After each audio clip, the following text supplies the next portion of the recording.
it's the only place on the internet to really get real time, like down to the minute and second news, and it's yeah. So I think it's quite groundbreaking that there'd be a major announcement of this type on social media.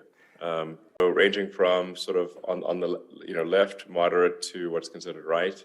And I do think it's important that Twitter have both the reality and the perception of a level playing field, of a place where all voices are heard, and where there's the kind of dynamic interaction that you don't really see anywhere else. I mean, today on Twitter, for example, AOC got into and Ted Cruz got into an argument on Twitter, which was, independent of which side you agree with, it's still very entertaining.